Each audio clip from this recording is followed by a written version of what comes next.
Assalamualaikum warahmatullahi wabarakatuh. Alhamdulillah pada kesempatan pagi hari ini kita dapat bertemu kembali pada kegiatan Millennial Smartland. Baik, pada kesempatan kali ini saya akan membahas Pancasila ya. Pancasila dalam konteks pengamalan nilai-nilai.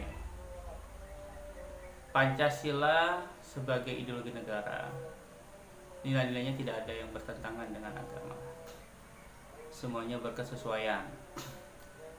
Karena dari sisi historis ya, dan jika kita ingin tahu dari sisi historisnya adalah bahwa Pancasila ini adalah ada proses dialog atau diskusi dengan seluruh pemuka agama untuk mencapai kata mufakat bahwa Pancasila ini harus bisa menaungi semua agama.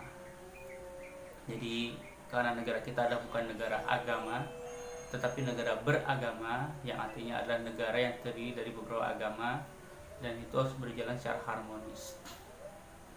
Nah, dulu di sisi sejarah, Bung Karno dan kawan-kawan itu sebelum menentukan Pancasila sebagai dasar negara juga melakukan sebuah diskusi musyawarah. Pada waktu itu melakukan diskusi dengan Hadratus Syekh Kiai Haji Hashim Asy'ari untuk benar-benar mencari sebuah jawaban bahwa Pancasila memang cocok untuk bangsa Indonesia. Nah, proses diskusi ini memutuskan bahwa memang yang paling tepat bagi bangsa Indonesia adalah Pancasila.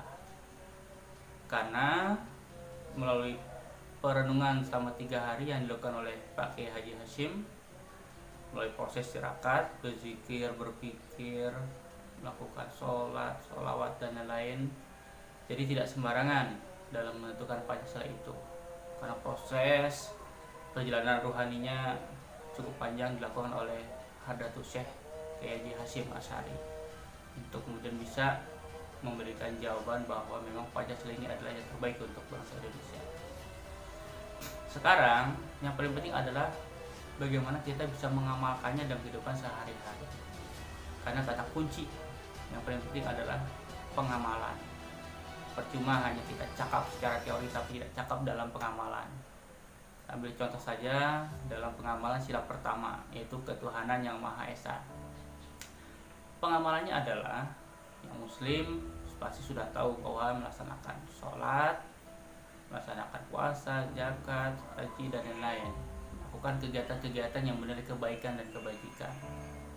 Nah, contoh sederhananya jika dalam lingkup pelajar, kalau benar-benar ingin melaksanakan sila pertama adalah harus bisa menghadirkan Allah dalam diri kita. Jadi merasa bahwa ada Allah yang selalu mengawasi kita. Contoh adalah ketika ulangan, misal saja ya, bukannya saya seujon nih, apalagi di tatap muka saja sudah banyak penyimpangan, kamu melakukan kesalahan dalam hal mencontek, apalagi sekarang yang sifatnya pembelajaran daring. Bisa jadi ya kamu melakukan hal-hal yang memang secara prinsip itu tidak dibenarkan ya. Mengerjakan ulangan harusnya adalah dengan jujur, karena itu adalah proses pembelajaran dan untuk menguji sampai sejauh mana pemahaman kamu terhadap apa yang sudah dipelajari. Tapi kan kebanyakan ya karena tidak percaya diri lalu mencontek, dan itu berarti kan kamu mengabaikan keberadaan Tuhan. Yakin kamu asik nyontek sementara kamu tidak meyakini bahwa Allah itu yang Maha melihat kamu melakukan apapun itu. Itu dalam lingkup pelajar ya. Nah, kalau dalam ruang lingkup pejabat misalnya ya, karena pejabat itu kan sudah disumpah di atas kitab sucinya masing-masing ketika bersumpah itu, demi Allah saya bersumpah. Nah, ini kan sebenarnya kalimat yang berat jika benar-benar untuk dilaksanakan. Tapi yang menjadi kenyataan adalah bahwa sumpah itu menjadi sumpah palsu, sumpah yang hanya sekedar diucap tapi tidak bisa dilaksanakan. Makanya wajar ketika korupsi itu marak di mana-mana di negeri kita ini. Karena kenapa? Pengamalan sila pertama tidak dilaksanakan. Nilai-nilai sila ke-1, Tuhan tidak dihadirkan dalam kehidupan sehari-hari. Itu ya, jadi kata kuncinya adalah mari sama-sama kita mengamalkan nilai-nilai Pancasila.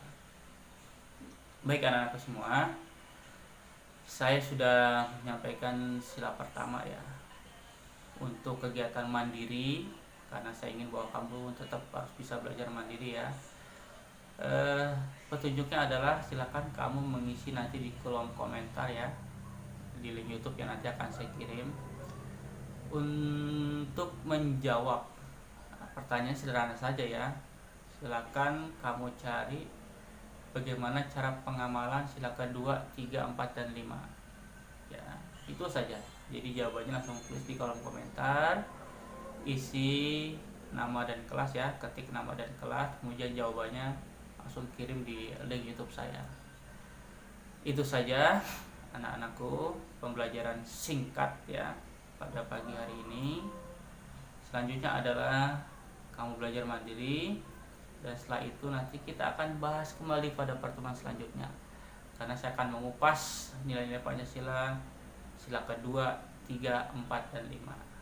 Semoga apa yang kita lakukan selalu bernilai ibadah, dan semoga Allah ridho terhadap apapun saja yang kita lakukan pada hari ini dan hari-hari kedepannya. Assalamualaikum warahmatullahi wabarakatuh.